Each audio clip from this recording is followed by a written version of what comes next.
Welcome to the City Club of Portland Friday Forum, Oregon's premier citizen forum. We are delighted that you're here with us today. I'm Jim Zarens, President-elect of City Club.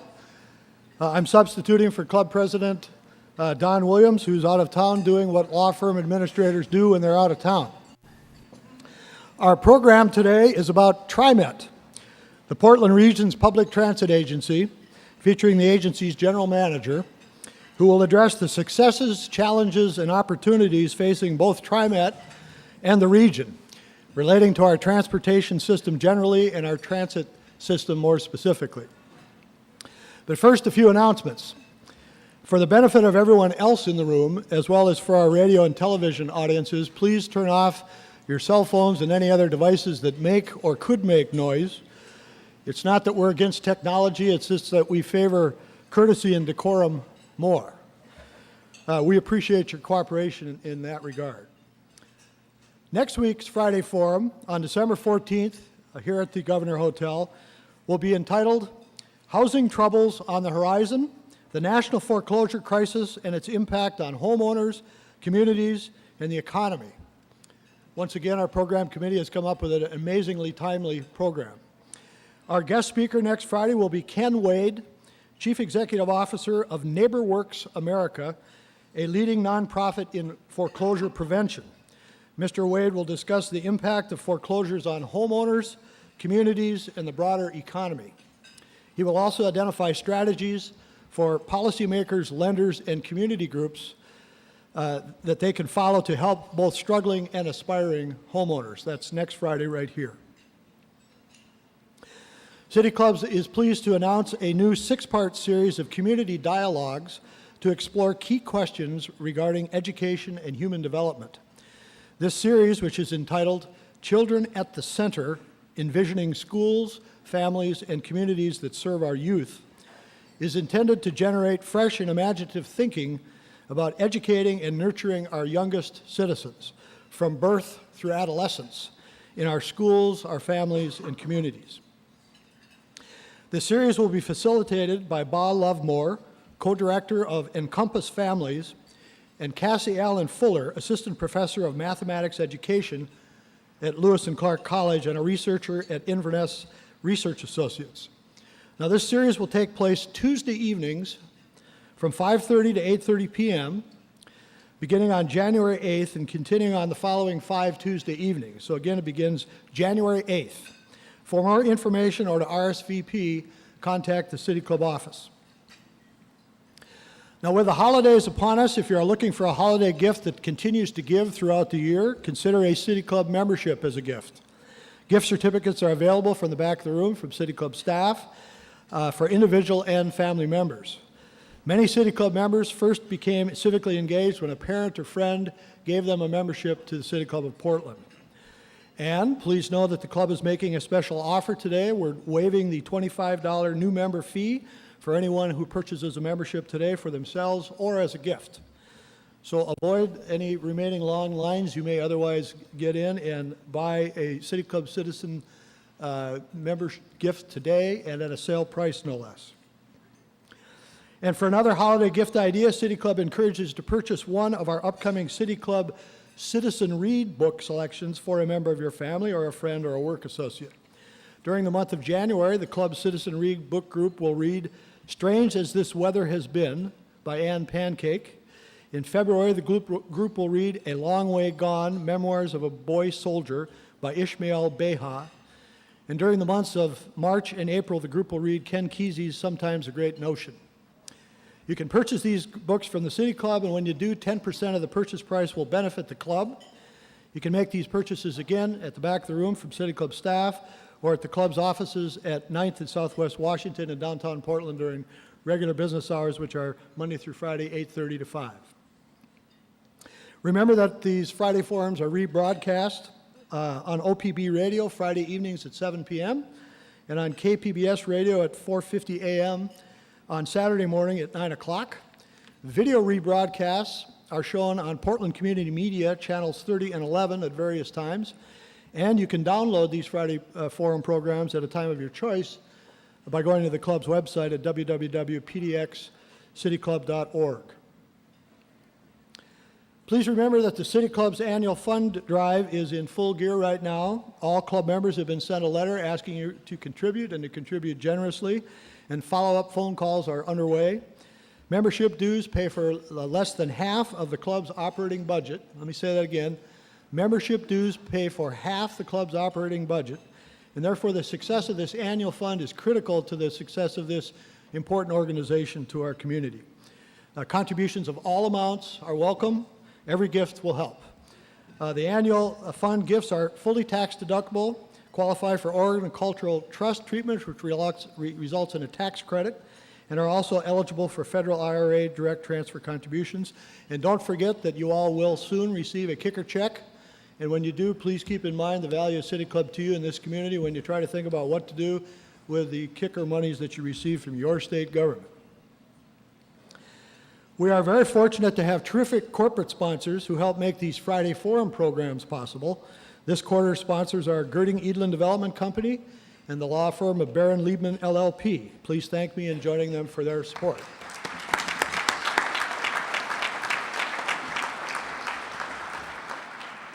And now to our program. The Portland metropolitan area has long been known for its cutting-edge regional approach to land use planning and growth management, including the integration of land use and transportation that has contributed both to the perception and the reality of this metropolitan area's vaunted quality of life. Indeed, this region's approach to planning and investing in transit as a part of our coordinated approach to urban development has been one of the key elements of our region's success when compared to other places in the country. And the performance of TriMet in building and operating our transit system has been an essential part of that success. However, it all has not gone perfectly, and there are today many significant, vexing, and highly publicized transportation and transit issues facing our multi-county bi-state region that involve or impact TriMet, as even a casual reader of our local newspapers would know. Our speaker today is uniquely qualified to address all of these dimensions of this important subject matter. A native of Beaverton, Oregon, our speaker attended Sunset High School, graduated Phi Beta Kappa from the University of Oregon, earned a master's degree from McMaster University in Ontario, and completed a year of doctoral work at Johns Hopkins University in Baltimore. A lifelong public servant, he was chief of staff to former Congressman John Dellenbach from Oregon's 4th District, was Oregon's deputy state treasurer, and served as executive officer of the Peace Corps in Washington, D.C. After directing the Oregon Department of Environmental Quality for more than 10 years, he was appointed by President Clinton to be the deputy administrator, that's the number 2 spot, in the U.S. Environmental Protection Agency. And after 4 years at EPA, in 1968, he became general manager of TriMet, the position he holds today. Our speaker's interest in transit and TriMet was sparked by his longtime passion for environmental issues and smart public policy. In fact, I'm told when he was deputy administrator of EPA, he left his car in Oregon and relied on the Metro Transit system to get around Washington, D.C. I'm also told that while he has served as the director, or the general manager, rather, of TriMet, nearly every day he rides the bus to work and takes Max to get meetings around the region. And he confirmed during lunch that he took his bus over from his office here today after taking the bus to work this morning, and he's going to take Max home. So one might say this is somebody who really does, in fact, walk his talk. Now, notwithstanding the demands of his high-profile job, our speaker is an active member of his community and his profession. He serves on numerous boards and task forces, including the Providence Health System Governing Council, Portland Area Service, which he is incoming chair, the Portland Workplace Diversity Task Force, and the boards of Pioneer Courthouse Square, Portland Streetcar, and he's the chair of West Start CalStart, a national nonprofit focusing on energy efficiency and environmental protection. Please join me in welcoming the general manager of TriMet, Fred Hansen.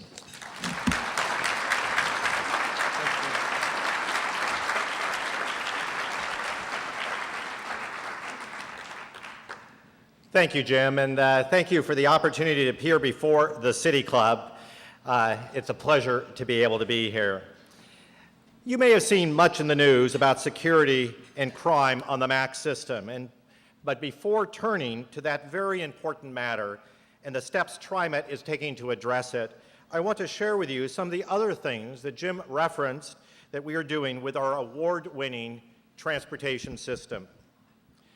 Portlanders may not realize it, but the transit system and its integration with land use that we have built together is the envy of much of the nation, and indeed the world. Weekly, we host delegations from Miami, Vancouver, British Columbia, Austin, and from abroad from Belfast, as well as Adelaide in South Australia, all looking to emulate our success. Indeed, recent studies have shown our direction has resulted in shorter commutes, less time spent in congestion, more transit riders, and lower auto use per capita than other cities. The path we are on is working. Jim Oberstar, chairman of the Transportation and Infrastructure Committee of the U.S. House of Representatives, calls Portland the template for what the nation needs to be doing, particularly in relationship to our quest for smaller carbon footprint. Our four-county region is projected to see an increase of 1 million in population over the next 25 years. TriMet is preparing the way to give public transportation options to all of our citizens, those here now and those who will be joining us.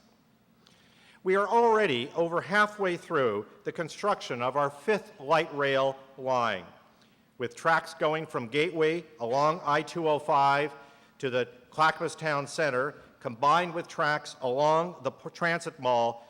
The Green Line will connect Union Station with Portland State University. We have learned many lessons since the building of our first light rail line. Construction now has us in and out of an area in about 8 weeks in the downtown core area. We then move on to the next segment.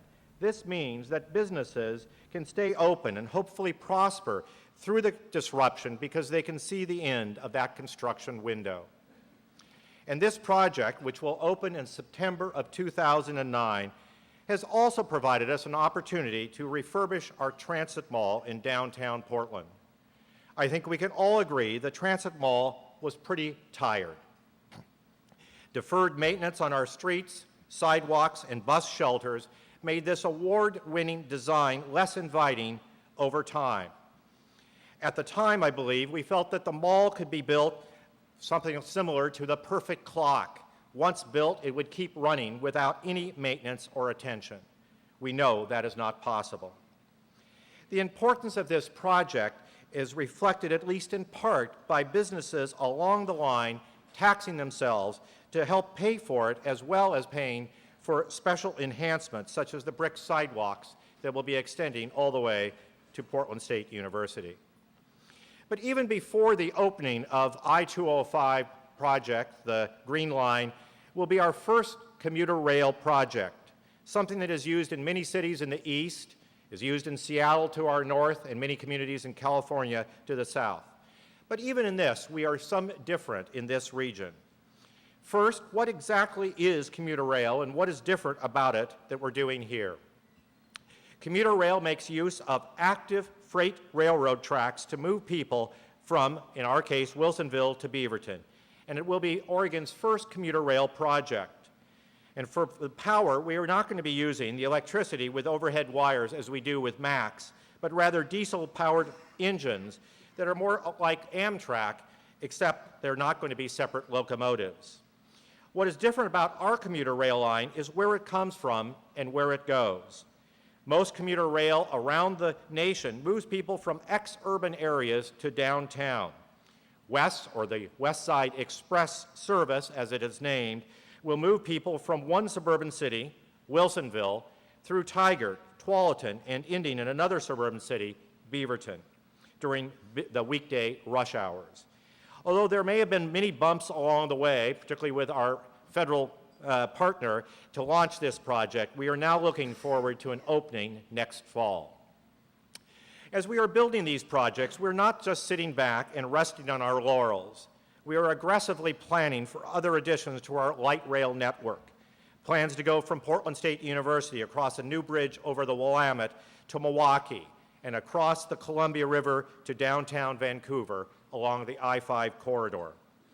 And although much attention is focused on rail, we recognize that many of our riders, me included, join about 2/3 of all our riders who use the bus to make our trips. Frequent Bus is an innovative service we have pioneered on 16 of our 93 bus lines. By frequent service, we mean that a bus will come at least every 15 minutes, not just during rush hour, but all day long, into the evenings, and on Saturdays and Sundays. As a bus rider, what it means is that you don't always need a schedule, and you don't need to know whether it is running on Saturday or Sunday, or if so, only at half-hour intervals. You can count on the service. And it is a real workhorse for us as well. Today, our frequent bus service uses about 40% of our bus fleet, but carries over or just under 60% of all of our riders.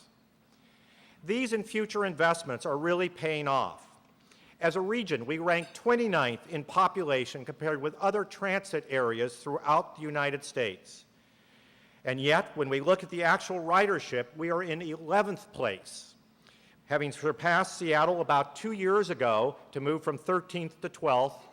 Last year, moving from 12th to 11th by surpassing Baltimore, Maryland. And right now, we're in striking distance of surpassing 10th ranked Miami, moving us to the top 10. When we look behind the overall rankings, we can see why. While other transit systems are mainly movers of work commuters, we are much more. Weekend ridership is just under 200,000 on Saturday and right around 135,000 on Sunday, times when other systems are either not operating or are operating on very reduced service. In fact, our fastest growing segment of trips are people who use the system for non-work related trips. Another first was when Google sought a transit system somewhere in the United States to partner transit planning, mapping, and cost comparisons between driving and taking transit. They chose TriMet. That system, the first in the nation, now has been joined by 26 other communities, both across the United States and internationally. And through our own system called Transit Tracker, not only can you plan a trip with detailed instructions, you can call up from any one of our 7,600 bus stops, 64 MAX stations, and find out when the next bus or train will arrive. This is not just the scheduled arrival time, but the actual arrival time. This happens through global positioning system technology. And for those of us who ride the system all the time, as do I, we perform what I call the transit dance. We arrive at the station, and first we look at our watch, then we look down the street to see if the bus or the train is coming, then we pace back and forth several times, stop, wait a few minutes, and repeat. But with Transit Tracker, we can now find out if we have enough time to go get a cup of coffee, pick up a newspaper, or just sit and read and relax, because we know when the next vehicle will be arriving. There are 310,000 trips taken every weekday on our transit system. And in our key corridors, such as US 26 or I-84, the areas where we carry MAX, we would have, if we didn't have MAX running, we'd have to have about 1.2 more lanes in each direction to carry that load. And we know all those people who are riding our system would not get in their cars and drive in these corridors. But it does give you a sense of the scale of what we do in terms of moving people in our region. We sometimes hear debates about whether we are investing too much as a region in our public transportation system. My answer is a resounding no. We need a balanced transportation system, including roads and highways, but that also means a solid and expanding transit system to meet the growing needs of our region. In the Pacific Northwest, transportation, the emissions from cars and trucks account for 40% of all greenhouse gas emissions. And with an expected increase in population, an expected 80% increase in freight shipments, our challenges are monumental. How do we maintain our livability in the face of these challenges? There are two most critical answers. First, maintain the connection between land use and transportation. The built environment, our housing patterns and roads, the locations of businesses and services, is the single most important factor in how much we drive. The work that Metro is doing to ensure that compact design, livable, walkable neighborhoods all mean less pollution, less greenhouse gas emissions, less congestion, and an improved quality of life. Second, we need to expand our public transportation system that connects our livable neighborhoods with each other, with businesses and with services. And we must also enhance our bike and walking routes, enhancements that ensure that single-occupant vehicle is not our only option for travel, an option that does not exist in other communities throughout our nation. And we are seeing the benefits of these efforts already. Currently, TriMet removes about 135,000 metric tons per year in greenhouse gas emissions because of auto trips not taken. In addition, our system helps build the walkable, bikeable, livable neighborhoods that further reduce our region's carbon footprint. On a personal level, when an individual chooses TriMet over the use of their car, they can reduce their household carbon footprint by up to 25%. As our system grows and more people use it, these carbon reductions will continue to grow, even as our quality of life improves. It is also important to note that our investments in light rail leverage federal investments that would have gone to other regions around our nation if we did not have such a terrific reputation for integrating land use and transportation, for increasing ridership, and building projects on time and on budget. Through what is called the New Starts program, this region has captured $1.4 billion, on average about $50 million of investment per year from the federal government that would have benefited our economy and would have gone to Denver, Atlanta, Dallas, or somewhere else if we were not successful. It is also critical to note that these dollars have benefited our community. When we began the effort in 1999 to build the Yellow Line, Interstate Max, I committed to the communities through which we went that they would benefit from our construction, and they did. Specifically, we were able to employ over 70 local minority and women-owned businesses who shared in $36 million worth of work off of that project. Today, many of those same firms are working on at least one of our 3 rail projects under construction. And we have continued setting the bar for community participation as high as possible on all our projects. But what was even more important was something that James Posey, who is here with us in the audience, shared with me. Many of you know James from his community involvement as well as his race for mayor last time around. What he said was that the very substantial investment in local minority and women-owned small businesses gave respect and dignity to many people who had been left out of our economy and had not seen tangible results of our region's commitment to full opportunity and equality. Now let me turn to security and safety of the system. First, my standard for our system is that anyone who rides the MAX or one of our buses or might think about riding it should feel safe, comfortable, and secure. This standard is certainly not being met in some locations and certain times of the day, particularly late at night. This must and will change. The heinous nature of the attack on Lori Shillcoat on November 3rd served as a lightning rod for a concern about safety. And although the perpetrator was quickly caught, this does not lessen our outrage. Over the last several years, TriMet has been taking numerous steps to increase the security of our riders.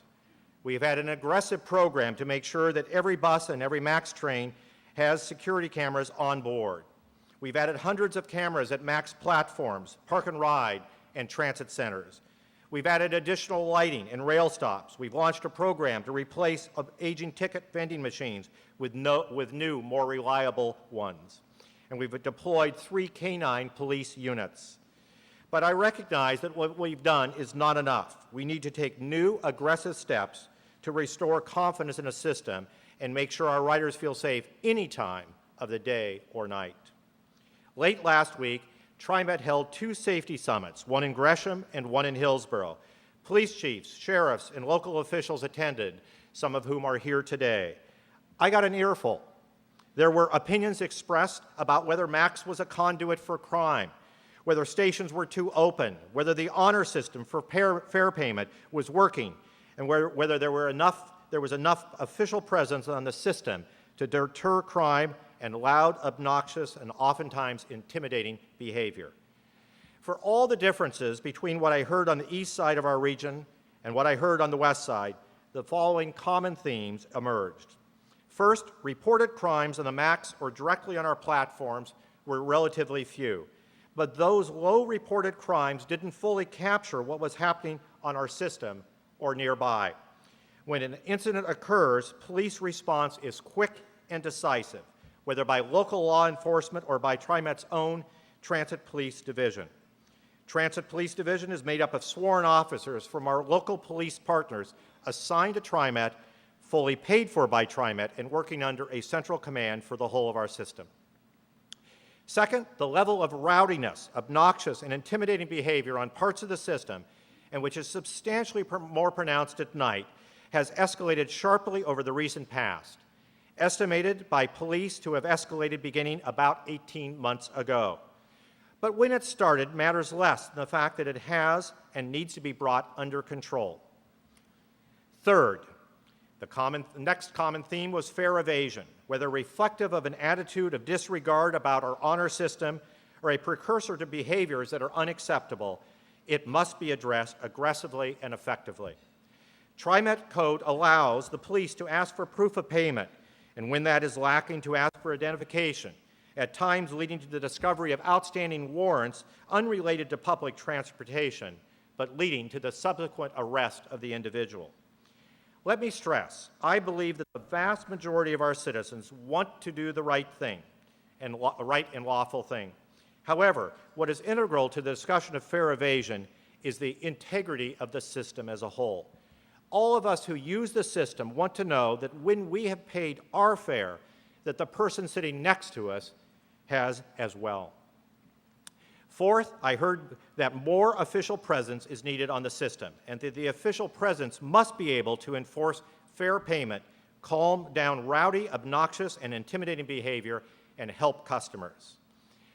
Lastly, from those summits, there were numerous recommendations dealing with how we could streamline our exclusion policy, implement new tools to more effectively respond to conduct that disrupts the security of the transit system, expand our code of conduct and make it enforceable, and improve the physical structure of our platforms to discourage the problems we are seeing. Addressing these challenges is critically important. On November 5th, I announced a 6-point plan. It addressed enhancing our security system, presence on the system, enhancing our lighting and environmental design at platforms, and the removal of graffiti on MAX platforms and transit centers within 24 hours. These steps, combined with what I am announcing today, will bring enhanced security to the system, because the safety and security of all our riders excuse me, is of the utmost importance. Let me run through those. Lighting. In just the last few weeks, TriMet launched a campaign to improve lighting, especially on the east side, where some of the fixtures are more than 21 years old and not up to today's security standards. We replaced nearly 700 light bulbs with brighter lighting. We changed out aging globes with more transparent fixtures. And as of yesterday, we've installed new floodlights to provide more security at 2 of our critical platforms, the 82nd Street platform and Gresham Central, 2 of our more problematic platforms. Our private security contractor, Wackenhut, has provided 21 officers for our TriMet system. These officers are trained and dedicated to TriMet. We have increased this presence to the equivalent of 36 officers, both through new hires and overtime. Historically, Wackenhut has been our eyes and ears on the system, being able to help our fare inspectors, call police about problems, or request TriMet personnel to assist in particular situations. We want our Wackenhut employees to enforce fare evasion ordinances and our code of conduct, and to have the authority to write tickets and exclude unruly people from the TriMet system. To accomplish this, we will be sitting down with John Hunt, president of the Amalgamated Transit Union, to negotiate how we can make this happen as soon as possible. Police. We have also changed our strategy for deploying police, security and fare inspectors, and TriMet staff. Our field supervisors, our fare inspectors, our cleaners, and our maintenance people will spend more time on platforms at times when their presence will provide more security and presence for our riders. In addition, we need more police officers. Our budget strength is 36 sworn police officers, but we are currently at 31.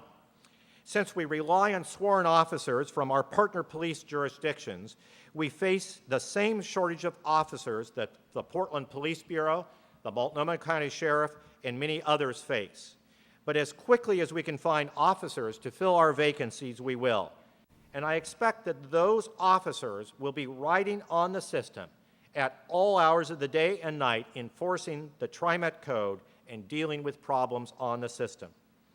And although our first goal is to get our officers' ranks to full strength, I'm devoting an additional $500,000 to hire additional police, an increase of about 10% above our current budget. Another 10% increase to our police ranks will come when we open the Green Line. In addition, we will constantly monitor to determine if more officers are needed to maintain safety and security on the system. Cameras. Cameras are an important element of our security plan to deter crime and to assist law enforcement apprehend criminals. Cameras are installed on all our trains and 2/3 of our buses. We're rapidly expanding our network of cameras on MAX platforms, park and rides, lots, and transit centers. Think back. Just 9 years ago, when we opened the West Side MAX, we had just 3 platforms with cameras. By the end of this year, we will have cameras on 30 platforms.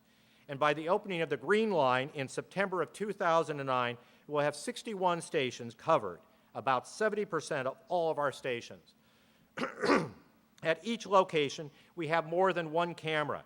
In fact, back in 1998, the opening of the West Side, we had 9 operating cameras.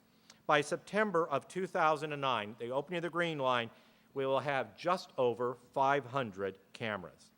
Our cameras capture very clear pictures of wanted suspects or of people of interest to the police. They are a valuable tool and help win prosecutions. Ticket vending machines.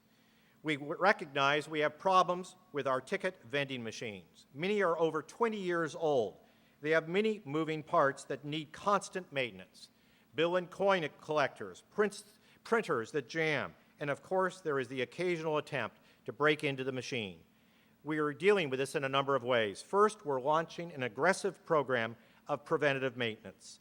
We'll add a second printer to existing machines, so if one printer jams, a backup printer is ready to go.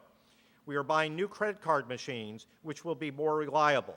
We'll be installing these changes beginning next summer up until the opening of the Green Line. But as we do these major upgrades over the next 2 years, interim fixes to the machines must be made. Our goal is to have, by the end of February of next year, about 3 months away, reliable ticket vending machines at every platform to ensure that the excuse, "I couldn't get the machine to work," when in reality it did, cannot be given. In addition, we have worked with the concessionaires at the platforms to sell tickets as an additional backup to the fare machines. If the machine isn't working, you'll be able to buy a ticket along with your morning coffee or newspaper. Fare inspection. People I talk to about fare evasion are often surprised to learn that fully half of the people on a train or a bus already have a TriMet pass, either one they bought or one their employer supplied. And you'll be happy to know that our surveys show that most of all the other people are honest riders who do have a fare. But that is not enough. Today, I'm setting a standard of zero tolerance for fare evaders. You're going to see much more visible fare inspection throughout the system. We will supplement our fare inspector staff with the police and with rail supervisory personnel. This is a warning to fare evaders and cheats. Your free ride on TriMet is about to end. If you don't have a TriMet fare, you can expect a ticket. If you are a continual fare evader, you will be excluded from the system. Make no mistake, fares are required on our buses and MACs. The excuse the train was coming and I didn't have time to buy a ticket doesn't cut it. In fact, one of our lead supervisors was telling me the other day about when he was riding with his son on the MACs. He wasn't in uniform, he wasn't working that day, but he overheard a couple that he described as middle-aged and nicely dressed sitting behind him. One of the two said to the other, if a fare inspector gets on, just say we are visiting the area and that we didn't know how to make the machines work. Well, sure enough, about 2 stops away, a fare inspector got on, came up to them, and they gave that answer. Our lead supervisor, who knew the fare inspector, stood up and took him aside and explained what he had heard. Those 2 individuals were taken off the train and dealt with. Next, prevention of problems and early intervention. As many of you are aware, we have a rider advocate program run by the Northeast Coalition of Neighborhoods. The advocates travel throughout the system, monitoring activities on buses, light rails, and at bus and rail stops. They interact with passengers to encourage appropriate conduct. And those rider advocates are community members who oftentimes know the individuals involved or their families and are able to intervene before problems occur. We need to expand this type of preventative community-based program. And to do this, TriMet just partnered with a Latino community-based organization called Victory Outreach. Individuals are here from Victory Outreach. And they will focus on riding the system and working with the Latino youth to prevent gang activity on our MAC system. Victory Outreach advocates will ride the light rail system from Gresham to Hillsborough and will help deal with some of the root causes of incidents on our system. And finally, throughout the Safety Summit and in many other venues, I have heard from police, citizens, riders, and elected officials about Fairless Square in downtown Portland. The comments range from it encourages people to abuse the system, that allows people to not take responsibility for their actions. Some perceive it as a subsidy of downtown riders at the expense of low-income residents who live in more affordable areas in our outlying parts of the region. And finally, many believe that it's being paid for by our regular riders by their fares and by businesses through the payroll tax. It is important to remember the history of Fairless Square. When Fairless Square was enacted 31 years ago, the primary purpose was air quality.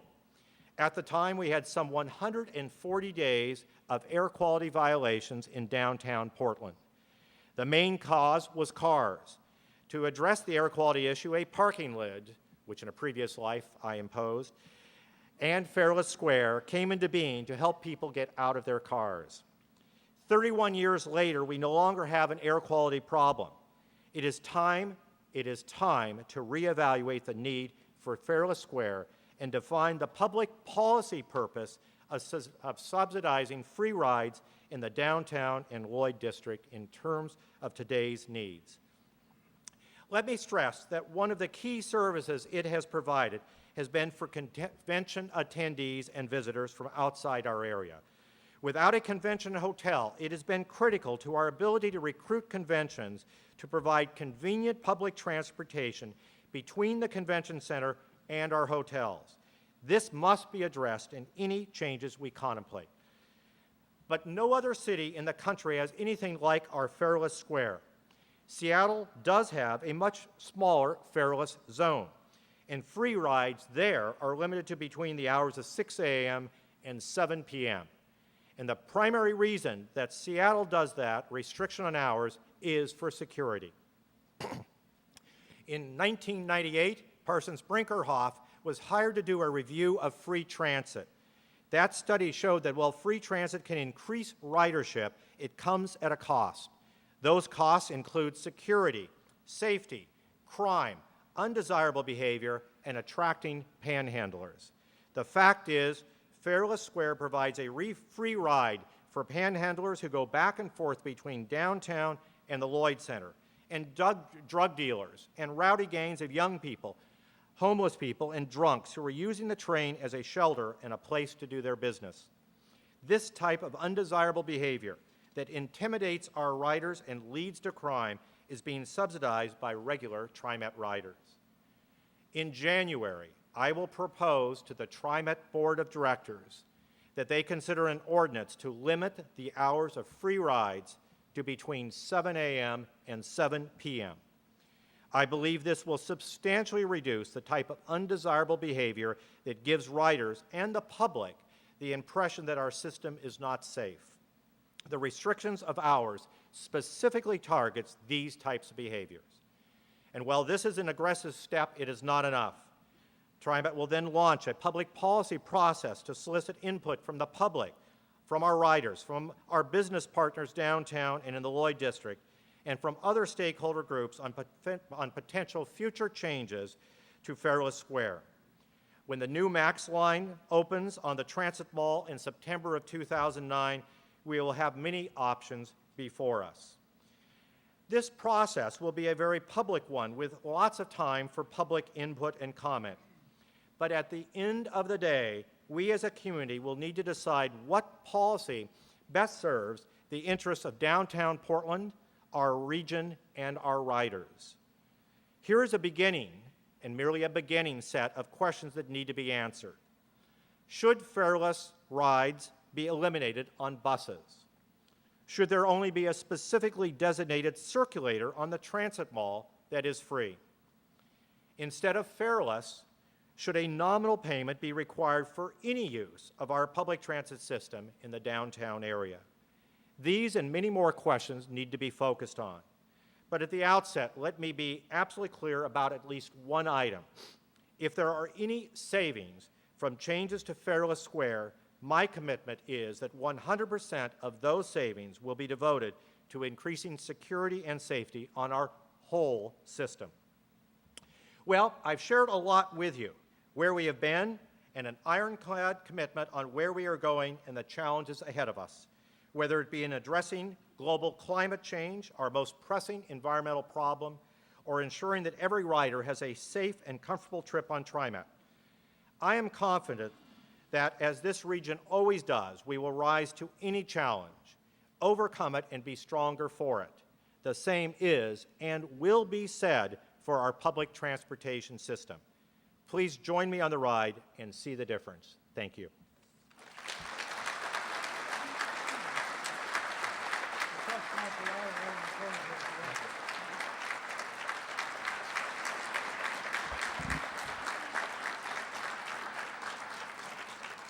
Thank you, Fred. Today's first question for our speaker will be asked by today's City Club board host, Ted Kay. Ted, who is City Club treasurer, is vice president for finance of Teledirect International, formerly Wygant, a technology company serving the call center marketplace. And I think you might have a little anecdote to connect up these two people behind me here. Ted earned his MBA from Stanford in 1979. He is the former Director of Development and Budget Director of the Oregon Historical Society, former Executive Director of the Lewis and Clark Bicentennial in Oregon, and has held corporate finance positions at Wells Fargo Bank, Pacific Telesis Group, and Banco de Santiago in Chile.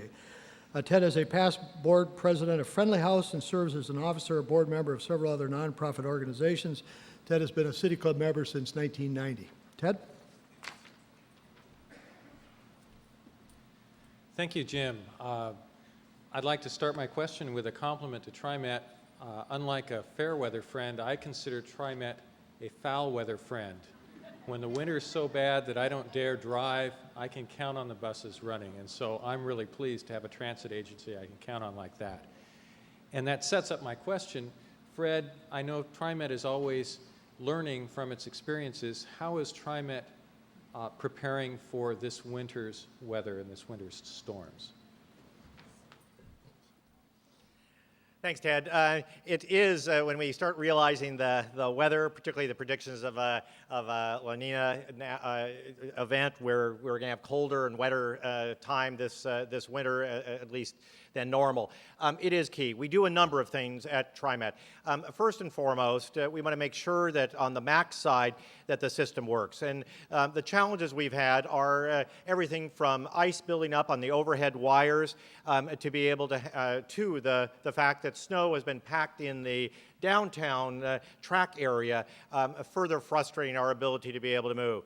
We've taken a number of steps, everything from ice guards being installed on our overhead wire to other steps, such as a portable, an effort to be able to heat the wires to be able to melt any ice that builds up. Likewise, we've established and put in place equipment to be able to clear out any tracks that become clogged with snow.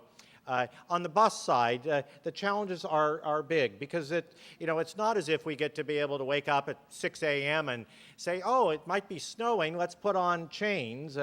By 6 a.m., 85% of our vehicles are already out on the system.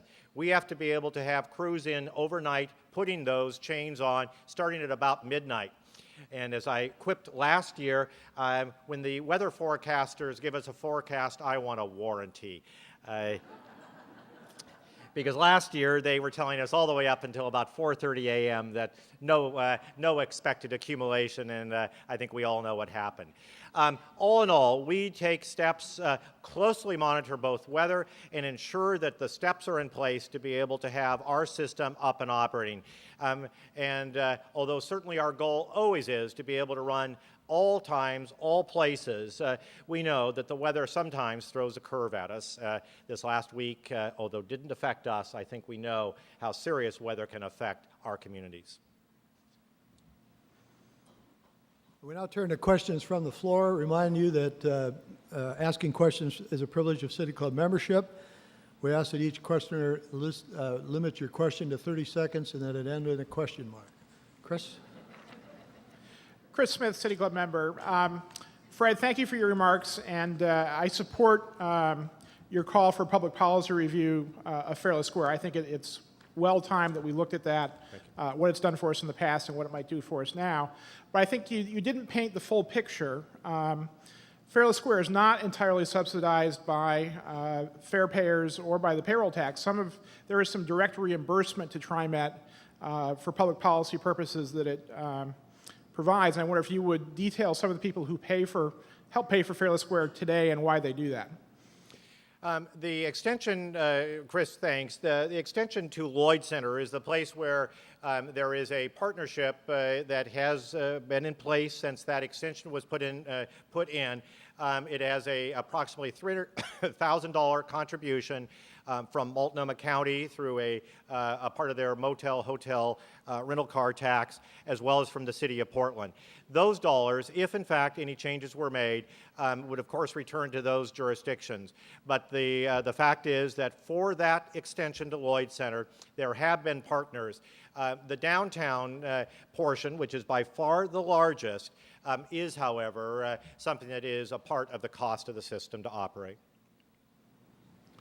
Tom Nielsen, City Club member. I have two sort of future-oriented capacity questions.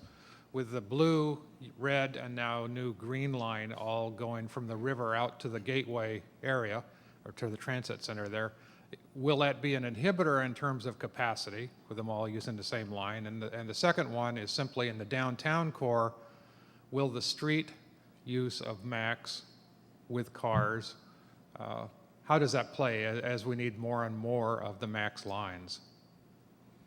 Well, first to the issue of the capacity on the line.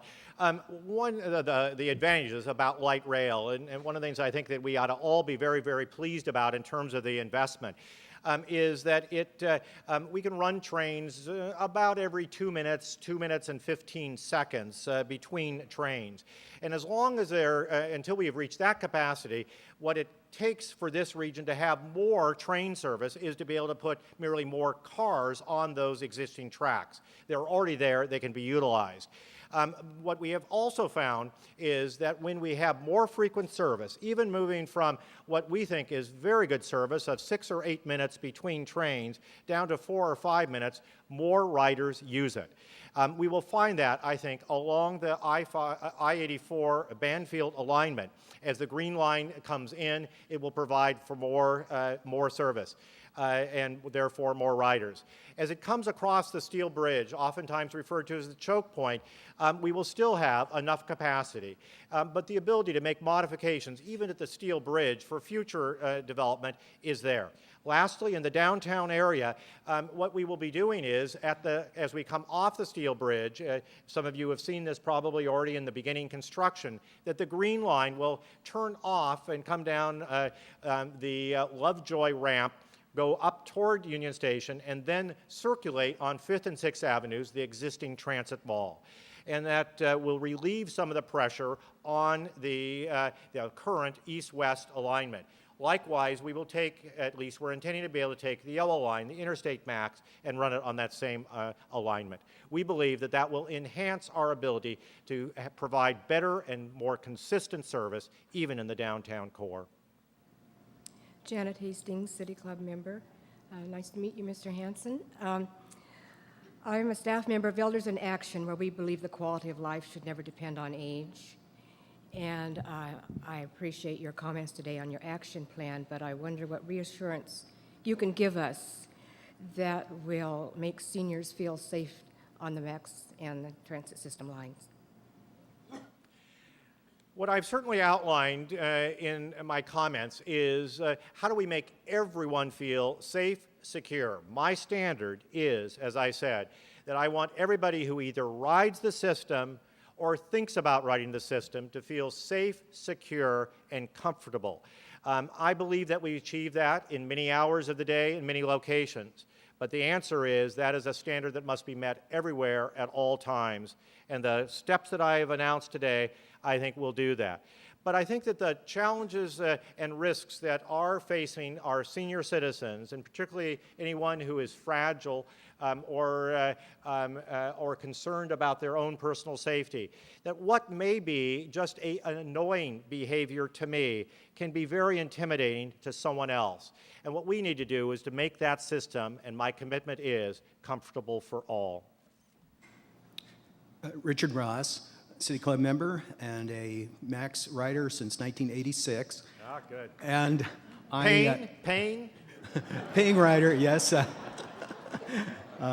And I also managed transportation planning for the city of Gresham from 1986 to 2003.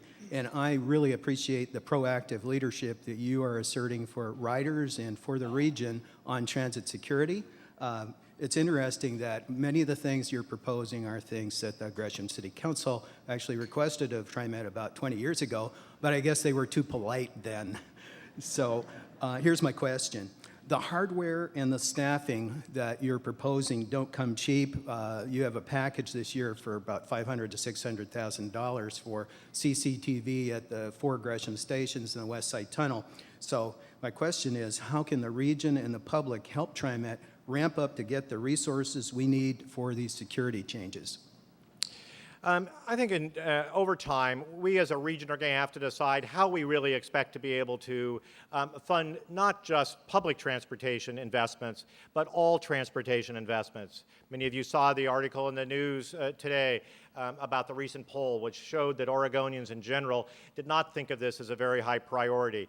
And yet, I think we all recognize that if we're going to maintain our livability, particularly in this part of Oregon, that those investments, and certainly my articulation of those investments around public transportation, but in all transportation, are going to have to be found.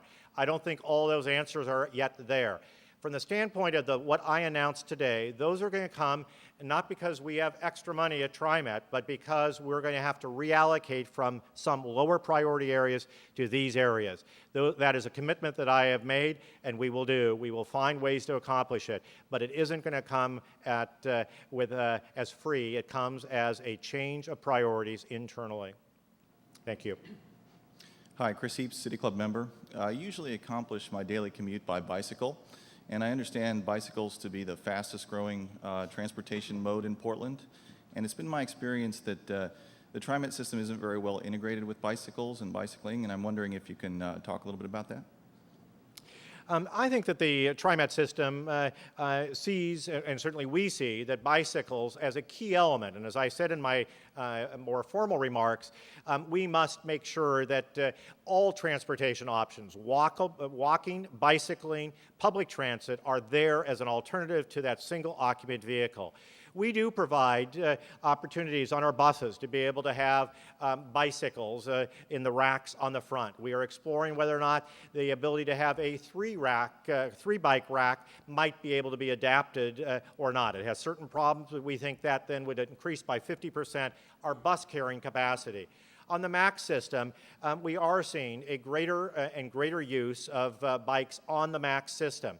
And that produces conflicts. It produces conflicts with mobility devices and certainly during crowded times, even with other passengers. And we are looking at alternatives. Are there ways to be able to have secure bike lockers in locations where people can, in fact, keep their very valuable resource, that bicycle, in a safe place and use public transit rather than having to take it on that public transit? Can that help at least relieve some of those pressures? Other things as well. And we see that as a very important part of our agenda. George Waldman, City Club member and also regular rider of East Side Max on my way to work downtown. And I've been doing this for about 24 months. I believe strongly that security and fare avoiders go hand in hand. And if you can get rid of the fare avoiders, the security problems would be largely taken care of. Now, I did a quick computation. I've ridden Max about 1,000 times in 24 months to get back and forth to work. And my fare has been inspected 2 times during that 1,000 trips. And I suspect that's typical of most MAX riders. And I applaud you for trying to improve the fare inspection, but I think you're going to have to get 25, 50 times as much as I've been expected to have an effect. So my question is, should your plan as outlined fail, is there a plan B and what is it? What we are looking at throughout the system, and certainly I ride the system all the time on the bus, utilize Max as my introduction from Jim indicated, going to and from meetings. Maybe my odds have just been worse, but I've been inspected a lot more than that in my times over the last 24 months. And I applaud it. I thank them. They obviously know who I am, and so when they're on the vehicle, it's fun to be able to watch them deal with others. But in that regard, I believe that we can target places where the most fare problems are occurring. Very frankly, a part of the issue on addressing Fareless Square is that one of the places that is most troubling is fare evasion as we are leaving Fareless Square. And that the ability to be able to do that enforcement is going to be very critical. Plan B is to be able to ensure that we focus on the places where the problems are, to be able to focus on the broader security issues. And I do agree, and certainly the police, and I would say that today I was pleased that in the audience is Hillsborough Chief Lila Ashenbrenner, and she echoed those very same issues about the connection between fare evasion and obnoxious, loud, or possibly even criminal behavior.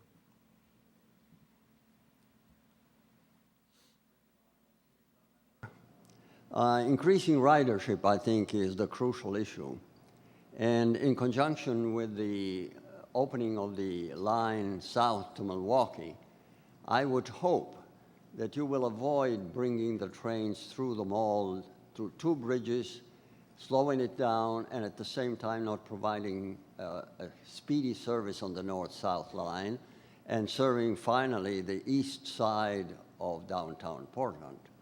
I hope you will do that. Can you pledge that?